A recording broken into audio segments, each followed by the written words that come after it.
Bueno, buenas noches. Hoy vamos a cambiar un poco el formato de otras veces, cuando inauguramos exposiciones, y entonces en vez de comenzar con una masterclass, vamos a hacer una visita, porque esta exposición nos parecía que tenía más sentido una visita con el artista, perdón, que él nos fuese contando más que ir a un aula y luego venir aquí. Entonces, bienvenidos todos. Yo voy a ser brevísimo, simplemente voy a dar la palabra a Daniel. ¿Os acordáis que hace unos años, bueno, hace un par de años, hicimos una obra con Daniel interesantísima, Sica Ingentium, que esta semana hemos terminado de adquirir a un precio muy generoso por parte de Daniel. Entonces teníamos ahí unos compromisos, nos faltaba un poco, entonces unas ayudas de gente, pero entonces unos se cayeron. Pero bueno, esta semana, el lunes a las 2:30, cerramos ya un último donante y ya con eso, pues la obra, a Daniel ya le habíamos pagado, o sea, nos habíamos portado bien, pero bueno, ahí estábamos. Por eso estoy aquí. Sufriendo nosotros, y entonces esta exposición, que está dentro del programa Tender Puentes, en el caso de Daniel fue un proceso un poco inverso, porque empezamos primero con una obra y con una exposición y ya después pudimos desarrollar el Tender Puentes, que había estado en un paréntesis durante la producción de esa pieza tan interesante. Entonces hoy nos va a contar Daniel en qué consiste todo esto y dentro de ese marco de Tender Puentes. Y yo creo que lo interesante es lo que cuente él, con lo cual yo no voy a decir nada más, salvo daros la bienvenida, agradecer a Daniel todo el trabajo que está haciendo, todo el trabajo que está haciendo con nosotros. El año que viene también va a participar en el máster de estudios curatoriales, dirigiendo un taller. Y aprovechando que está el vicerrector de alumnos, también veo a la vicerrectora de profesorado, pero como el vicerrector de alumnos está aquí, hay bastantes alumnos y él está metido en este mundo del Big Data, está haciendo ahora un máster, no sé, por su cuenta, un máster que se ha montado desde el ICS, pues me parecía interesante que nos cuente algo sobre, en fin, que estamos aquí con Small Data y luego ya le dejamos a Daniel que nos explique y iremos recorriendo las obras y nos va contando cómo han surgido. Muchas gracias, Jaime. La verdad es que me ha enganchado hace 5 minutos para intervenir, de modo que no hay mucho discurso preparado. Efectivamente, yo me he metido a un curso de Big Data, entonces cosas me cautiva las técnicas de representación como forma de transmitir una verdad, unos datos. Solamente con tablas no llegamos a ningún sitio, pero hay que representarlos. Y estoy aprendiendo mucho. Y en este sentido, lo que está haciendo Daniel me parece cautivador. En los datos siempre hay mucho ruido, y eso vimos en la exposición de Sica Ingentium, que hay unos ruidos más o menos, unas técnicas, unos colores y formas más o menos caóticos, pero con un significado y con un sentido y una armonía que le daba gran belleza. En esto estamos viendo, vamos a ver que también hay mucha belleza en los datos que representan uso de instrumentos más o menos antiguos de visualización, de imágenes, de datos. Yo estoy cautivado, me parece que esto es una maravilla. Aunque dicen que Big Data es lo que no cabe en una hoja de Excel. A partir de ahí se llama Big Data y todo lo demás es Small Data. A ver qué nos dice Daniel de todo esto. Muchísimas gracias a todos por venir. Y esperamos ahora lo que nos diga Daniel. Muchas gracias. Pues muchas gracias. Pues gracias a todos por venir y bueno, un profundo agradecimiento al museo, a todo el equipo del museo, a los curadores, a la dirección, a todo el equipo que siempre que me hacéis sentir muy en casa en este museo. Voy a empezar con el título, Small Data, ¿no? Y explicar un poco el origen del proyecto.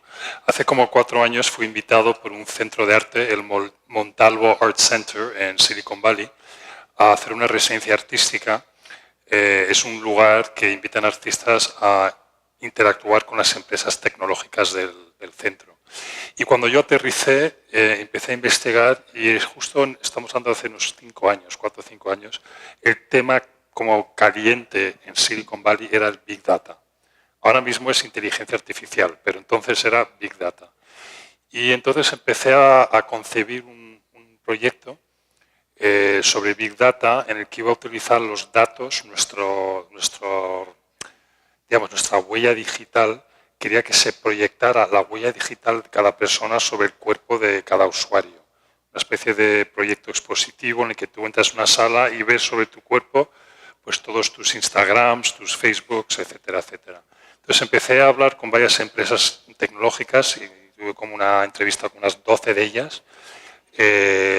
Había todo un rollo muy corporativo, muy de lo que llaman ellos de pitch, que tenía como 15 minutos para hablar con todo el comité, me hacían una serie de preguntas y bueno, después de unos 3 meses de ir una reunión tras reunión tras reunión, cada vez me empecé un poco a hartar de este casi como de chip de vendedor de zapatos, con todos los respetos a los vendedores de zapatos, pero esta especie como de intentar vender una idea a unas empresas que realmente no estaban nada interesadas en que yo utilizara esta información que para ellos es como su tesoro, ¿no? Toda la información que recogen de cada uno de nosotros. Y empecé a también quedarme un poco preocupado también con el mundo del Big Data, que tenía desde luego aspectos muy beneficiosos, todas sus aplicaciones médicas, pero otras muy relacionadas con el almacenamiento de información personal que luego utilizan para vendernos productos, ¿no?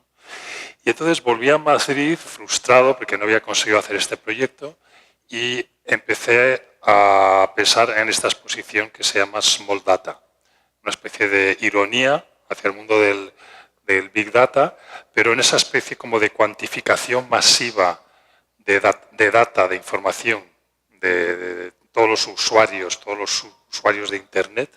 Quería crear otra imagen de Big Data, otra imagen de tecnología que era más cercana, más emocional, ese lado, digamos, más personal, esa vinculación que tenemos sobre todo con las tecnologías de consumo electrónico.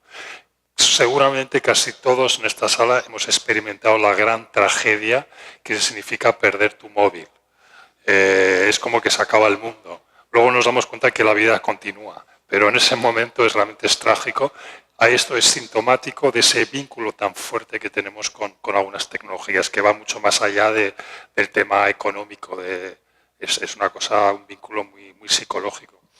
Entonces, quería empezar con estas 3 obras que tenemos aquí a mi derecha. Os voy a hacer un pequeño paseo por el proyecto, porque, como veis, el proyecto consiste en una balda. Aquí arriba hay un proyector, lo que se llama un pico proyector, que proyecta cenitalmente sobre la balda, y hay un objeto escultórico sobre el que de alguna forma la proyección coincide y la anima, la da vida. Entonces, estas 3 obras son mi aportación a la colección Tender Puentes del Museo de la Universidad de Navarra, basada en la colección de fotografía del museo. Es decir, es un proyecto curatorial muy interesante que invitan a creadores, a fotógrafos, a artistas a ver la colección y crear una obra que responda a esa colección, un verdadero diálogo. Entonces, yo inmediatamente cuando vi la colección me quedé muy interesado en los daguerrotipos, en los 20 y tantos daguerrotipos que son parte de la colección. Sabéis que es una colección la mejor que hay especializada en fotografía española y todos los daguerrotipos que hay son también españoles. Y entonces inmediatamente pensé que quería hacer un diálogo con esos daguerrotipos. Me interesaba su objetualidad, ¿no? Porque siempre vienen esos estuches con sus marcos, su terciopelo, son espejos, la imagen está pero no está, ¿no? Los daguerrotipos son estos espejos con emulsión fotográfica, con nitrato de plata, que de repente permite ver, a veces te ves a ti mismo reflejado en el cristal y a veces ves el retratado de hace siglo y medio, ¿no? O más. Entonces, aquí lo que hice es, empecé a pensar en mis propios orígenes fotográficos. Yo empecé como fotógrafo y entonces quería hacer un diálogo con la arqueología fotográfica del daguerrotipo, con mi propio arqueólogo, con mi propio pasado arqueológico en el laboratorio fotográfico y mi relación con la fotografía. La primera obra es una cubeta fotográfica. Es decir, mucha gente que empezó ha empezado utilizando, ¿no?, fotografía digital, pues ni sabrán lo que es esto. Pero yo he pasado gran parte de mi infancia y de mi juventud, básicamente desde los 14 años a los 30 años, metido en una habitación oscura, con una luz roja, intoxicándome de los químicos fotográficos y haciendo esto. Esto es donde yo revelaba las fotos, es decir, el papel fotográfico se metía en el revelador y la mecías con mucho cariño y alquímicamente, mágicamente aparecía la imagen fotográfica que luego pasabas al baño de paro, al fijador, etcétera, etcétera. Pero para mí, para poder hacer esta serie, abrí unas cajas que tenía olvidadas con todo mi material de laboratorio y realmente me emocionó muchísimo el ver las probetas, que donde yo mezclaba los químicos, ver las cubetas, ver la ampliadora, una especie de vértigo del enorme tiempo que había pasado y al final también qué cercano eran todos estos materiales para mí. Entonces, bueno, esto es una especie de simulación, casi como una especie de altar que yo hago a este medio que está obsoleto, que está desaparecido. Ya prácticamente nadie revela copias en un laboratorio fotográfico. Esto eran los cartuchos de placas fotográficas 912 que heredé de mi padre, que las utilizaba también. De hecho, estos son físicamente son los cartuchos que yo usé para hacer estas imágenes y sobre ellas estoy proyectando detalles de los daguerrotipos que están aquí en el sótano, en la colección de fotografía. Mucho énfasis en todos los detalles de polvo, de rayajos, de distorsiones, esa especie de filtro del paso del tiempo que al final es lo que a mí me atrae también ahora mismo de la imagen pre-digital. Ahora lo digital es todo muy perfecto, muy limpio, muy demasiado quizás, ¿no? Retocado. Y de repente todas estas texturas para mí es algo que yo quería recuperar. Tenemos un poco también esta guillotina, que es la que se abría para hacer la exposición fotográfica, que están aquí abriéndose y cerrándose como memorias de las miles de veces que yo abrí y cerré esta guillotina, y que también son como un poco como párpados, ojos que abren y cierran y van tomando fotos, ¿no? Y aquí tenemos la tercera obra de la serie Tender Puentes, que es parte de la colección también del museo, que es un espejo. Como los daguerrotipos eran espejos, creía que era necesario colocar un espejo y sobre ella estoy proyectando los retratos de los daguerrotipos de la colección, que rebotan sobre el espejo y quedan aquí proyectados sobre la pared. Para mí hay una cierta mímesis con la ampliadora fotográfica, ¿no?, que es parte de la magia de lo que a mí me gustaba en laboratorio, era ese misterio de la luz que se proyectaba sobre el papel fotosensible.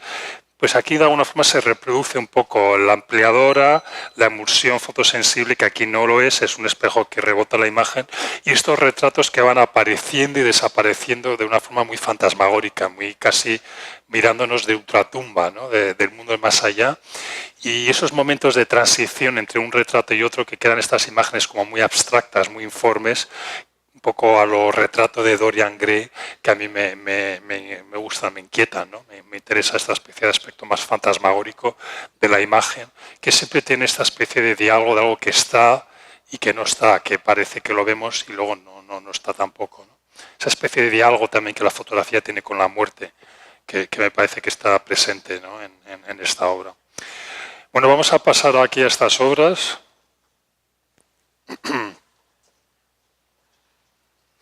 Al final, la serie tiene mucho que ver con la obsolescencia de las tecnologías. Tecnologías que han pasado por mi vida, tecnologías que me han tocado, muchos objetos de consumo electrónico que son parte de mi pasado y seguramente también del vuestro, y que yo recupero porque yo soy un verdadero chatarrero, me gusta mucho escarbar en la basura, me gusta mucho ir a los centros de reciclaje, de repente me enamoro ahí de una calculadora o en este caso de unos discos duros, de unos ordenadores antiguos, que cuando quitas la tapa de los discos duros, que ahora cuando los podéis ver en detalle, descubrí que eran como pequeños tocadiscos con una aguja que va leyendo los microsurcos según va el disco duro girando. Aquí, evidentemente, este material está muerto. Literalmente yo lo he recuperado destrozado de la basura y las vuelvo a dar vida con esa proyección, con una animación una especie de efecto moiré que va girando a gran velocidad, que tiene esta noción, este sentido un poco de intentar activar algo que una vez estuvo vivo y que ahora ya no está muerto. Y lo presento además como una especie de bodegón, ¿no? Para mí estos son bodegones contemporáneos, ¿no? El bodegón tradicionalmente es una mesa con una botella vacía, una calavera, ¿no? El concepto típico del vanitas pictórico que muestra lo efímero de la vida, lo rápido que pasa el tiempo, ¿no? Y es algo que yo como artista, viendo todas estas tecnologías que yo he vivido y que luego las he visto que han muerto, pues de repente me doy cuenta que también para mí la vida está pasando muy velozmente. Tenemos aquí esta obra que está hecha con los numeritos de los relojes despertadores, que están hechos con lo que se llama la tecnología de 7 segmentos. Son 7 palitos que con ellos podemos hacer todos los dígitos del 0 al 9, ¿no? Son de relojes despertadores. Lo primero que yo veo al despertarme es un reloj despertador. Lo último que veo al acostarme es un reloj despertador. Y esa especie de tortura, de relación torturada que todos tenemos con el despertador, pero también muy dependiente de ello, estos ciclos de los días, de las noches que van pasando, del paso del tiempo. Nuevamente el tiempo está muy presente en esta obra. Lo que he hecho es esta proyección muy precisa como veis, se proyecta, porque es que a veces realmente parece que la luz sale de los 7 segmentos, pero está siendo proyectada sobre los 7 segmentos. Y aquí hay una especie de micronarrativa. Yo al final lo que he hecho es que cada obra tiene su pequeña narrativa, que es una narrativa curiosa porque esto no es un vídeo, no es una escultura, es algo intermedio, ¿no? Es una micronarrativa escultórica, que para mí ha sido un reto como artista fascinante pensar en cómo narrativizar cada uno con su tema, con su drama, con su comedia. Para mí también hay un sentido del humor en las obras. Y aquí sobre todo hay una reflexión del paso del tiempo, de los ciclos del tiempo. Hay un momento que veréis luego con unas puestas de sol, unos amaneceres y atardeceres que proyecto sobre los numeritos, confrontando el tiempo mecánico con el tiempo cósmico. Otro objeto que ha pasado totalmente a la obsolescencia total, al olvido, es la calculadora. No había antes una oficina que no tuviera sobre la mesa una calculadora. Hoy en día están todas en los móviles. Casi todo el mundo usamos la calculadora del móvil. Este objeto que yo encontré en una montaña de basura, y tengo muchas fotos de donde encontré muchos de estos objetos, que a veces es interesante verlos porque es todo un mundo, el mundo de la basura, del residuo. Una arqueóloga una vez me dijo que a una cultura se la conoce por lo que tira. Y yo en ese sentido me pongo un poco mi sombrero de arqueólogo, rastreo y de repente hay cosas de las que me enamoro y las tengo que rescatar y traer al estudio. Es como que no puedo aguantar que vayan a la trituradora, que es donde van normalmente todos estos materiales. Y entonces esta calculadora, que era una calculadora de los años 80, que era como el gran momento álgido de esta tecnología, lo que hice es crear una proyección que empieza con fórmulas matemáticas dibujadas sobre una pizarra, que es el momento que estáis viendo. Antes el cálculo matemático se hacía sobre unas pizarras enormes, que eran visualmente, a mí me encantan, me parecen preciosas. Mi hermano, que es matemático, me ha regañado porque he proyectado al revés algunas de las fórmulas matemáticas, pero yo como no las entiendo me parece que visualmente eran como muy atractivas. Pero veis poco a poco las fórmulas de tiza que yo he proyectado van desapareciendo y se van activando los botones de la calculadora. Es como que una tecnología siempre parece que sustituye y asesina, digamos, entre comillas, a la que venía justo antes, ¿no? Aquí la calculadora empieza a activarse, se empieza a animar y descubro además que la calculadora tiene una pantalla que me sirve a mí para proyectar una serie de imágenes que al final son todo como también pequeños guiños a la pantalla, ¿no? Esto al final, estas bolas se convierten en pantallas. Y proyecto muy de la época industrial, de válvulas, de ruedas dentadas, que es un poco de donde viene este mundo de la tecnología y que al final desaparece con la electrónica, ¿no? Tenemos aquí una Game Boy de los años 90, que fue una de las obras más entretenidas. Esta tardamos casi 9 meses en hacerla porque no sabíamos muy bien qué queríamos contar y lo fuimos descubriendo, ¿no? Como se dice que el camino se hace andando, pues esta obra la hicimos un poco programando y haciéndola. Y entonces aquí básicamente la encontré destrozada la Game Boy, pero me encantaron los botones que se usan, ¿no?, de navegación, y las coloqué en la bala un poco pensando en un cuadro de Paul Klee. Y esto no lo he dicho, pero cada uno tiene ciertas influencias artísticas, pictóricas. Por ahí está Marcel Duchamp y bueno, hay varias cosas.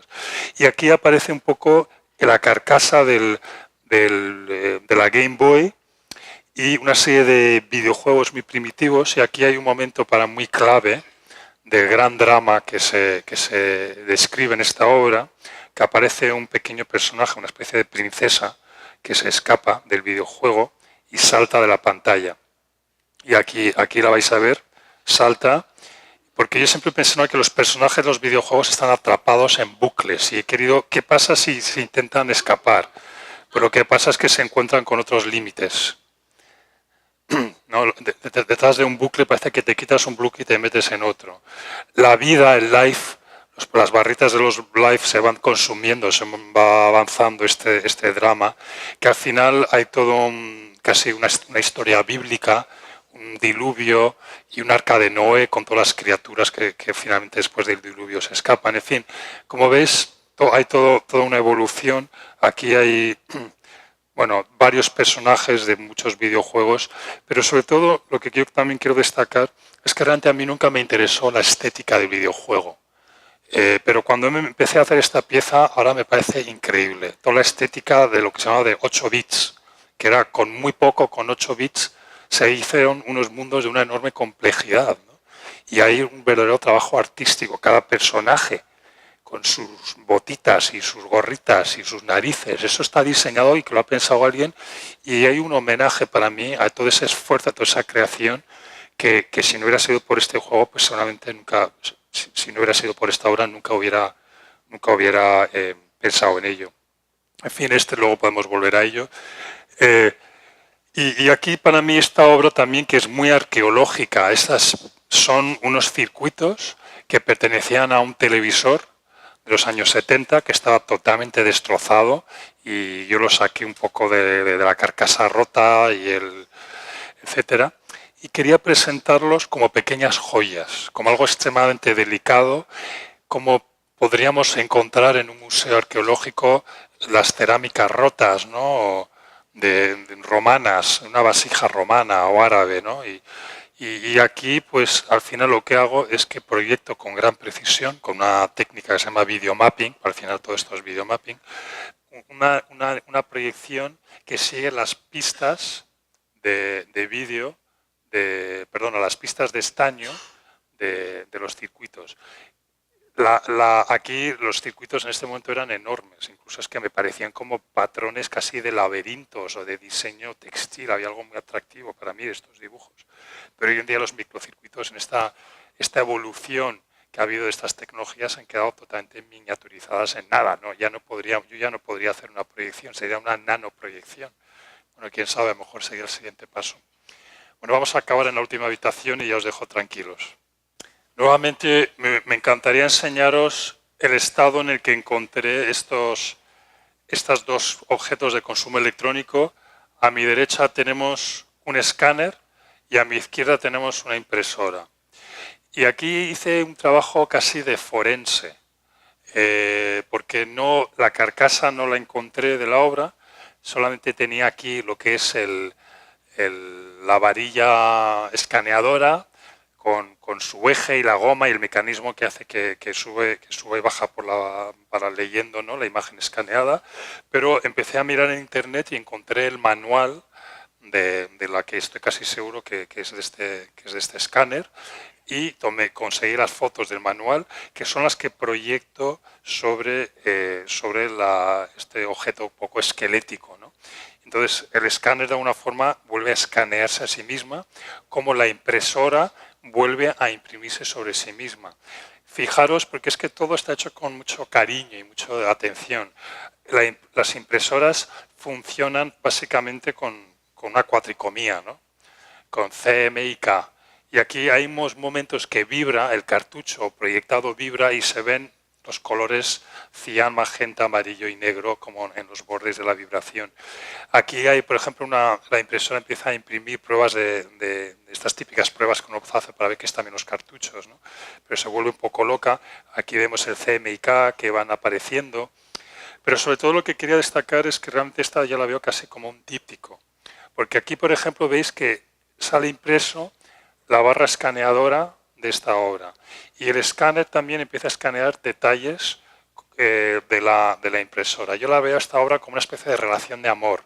Es como un idilio entre la impresora y el escáner que empiezan un poco a enamorarse uno del otro y al final, de hecho, tienen hijos. Porque hoy en día tenemos la impresora escaneadora que se ha convertido en un objeto de las oficinas bastante estándar. O sea que hay mucho, como veis, aquí hay mucho tomate en esta serie. Tenemos también un objeto para muy importante además también por el proyecto de Sica Ingentium que inauguramos en el marzo del 2017, hace 2 años, que estaba hecho con los 2.400 DVDs. No sé si pudisteis ver este proyecto mío, que es uno de los proyectos más importantes de mi carrera, ¿no? Y nuevamente esa idea del DVD como un objeto obsoleto que queda sustituido por el streaming, que queda sustituido por el YouTube, por todas las películas que vemos en Internet, es como un soporte material que desaparece. Y que, por cierto, yo lo relaciono muy directamente con el daguerrotipo, al que hace referencia la serie de Tender Puentes que presento aquí con estas obras. Para mí, el espejo del daguerrotipo y el efecto espejo del DVD son parte de un legado histórico, de una trayectoria histórica, que casi podemos hablarlo de un darwinismo tecnológico, donde algunos elementos van como reapareciendo a lo largo de la historia, ¿no? Porque el tema del reflejo en el DVD además es fundamental para su funcionamiento, no es el espejo, DVD espejo, es el láser que rebota sobre los microsurcos grabados sobre el espejo del DVD. Y aquí aparece un poco fantasmagórico lo que es el aparato reproductor. La bandeja que se abre y se cierra, aquí hay un puntito que es el lector que iba leyendo la información. Y bueno, al final esto era un DVD que me pertenecía a mí, que se estropeó, era muy bueno, era el Pioneer, que era un lector de DVD muy bueno. Pero bueno, sobre todo también prestar atención un poco a la idea del error, del glitch, como se dice, ¿no? Encontré un canal de YouTube de una persona que coleccionaba errores de lecturas de soportes anteriores, soportes antiguos desde el Super 8 al VHS, al DVD, y aquí hay un momento que yo pude captar muchos de esos errores y creo aquí también una especie como de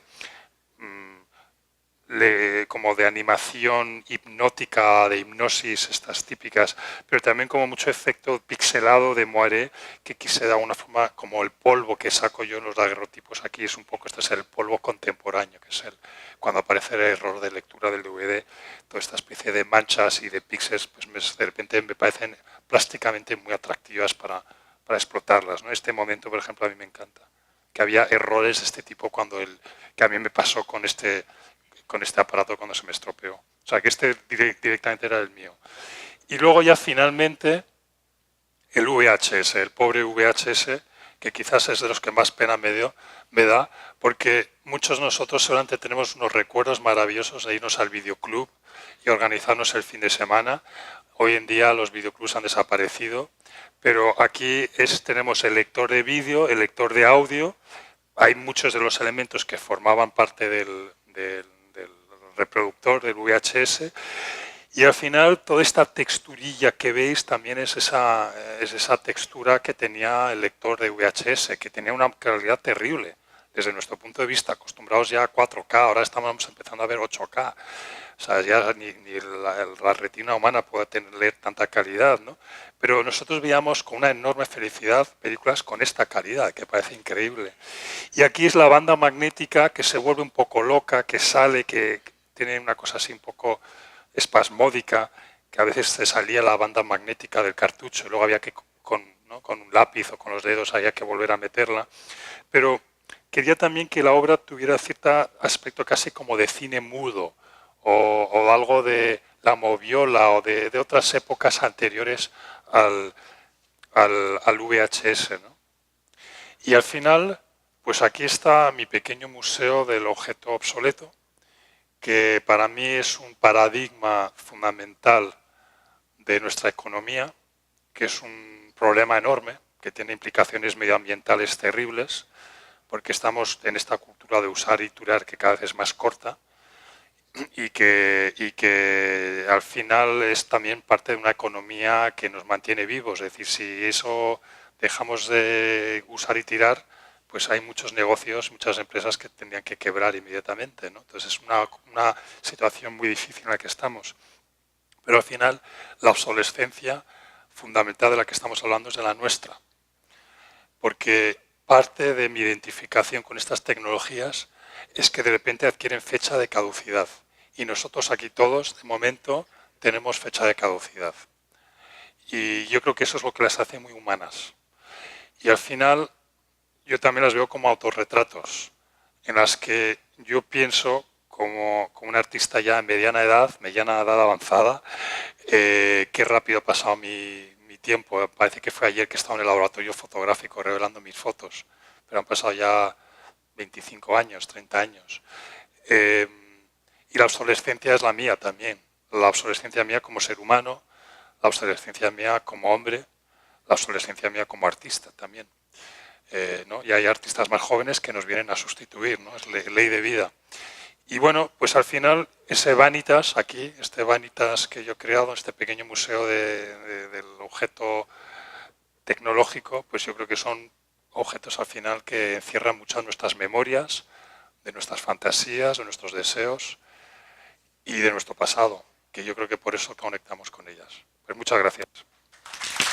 No sé si hay alguna pregunta rápida que queréis hacer antes de inaugurar oficialmente la exposición, pero yo encantado de intentar contestar cualquier pregunta. Bueno, yo lo que he aprendido con esta serie es que detrás de toda tecnología, la más moderna y la más rabiosamente contemporánea, hay generaciones y generaciones y generaciones de otras tecnologías que vinieron antes y que hay un verdadero legado, una genealogía de esas tecnologías. Entonces, el arte tecnológico, que es un poco lo que tú preguntas, se llama también el arte de los nuevos medios, que yo creo que es un término muy incorrecto, porque ya no es nuevo. Podemos a lo mejor hablar arte de media, pero los medios, ha habido toda una evolución. La fotografía fue un medio en su momento, lo es todavía. Y me interesa, yo creo que es muy interesante el poder volver atrás y darte cuenta que eso que creemos que es tan increíblemente contemporáneo y novedoso, realmente quizás no lo es tanto si vemos todo lo que vino antes, ¿no? Entonces, para mí el tema de la historia, del pasado y al final de la memoria de las cosas, la memoria de las tendencias artísticas, de los movimientos artísticos, esa memoria yo creo que es una fuente muy rica de información que nos ayuda a entender mejor lo que estamos viendo en la actualidad, tanto a nivel tecnológico como a nivel artístico, para poder entender que viene de un bagaje, que no es algo que ha venido de la nada, incluyendo el arte tecnológico. Hay un bagaje muy importante ya de casi 2 siglos de tecnologías que han completamente cambiado nuestra forma de ver la realidad, la forma de construir la realidad, y que merece mucho la pena estudiar para ver no solamente el pasado, sino también entender hacia dónde vamos. Bueno, pues nada, gracias a todos. Hasta luego.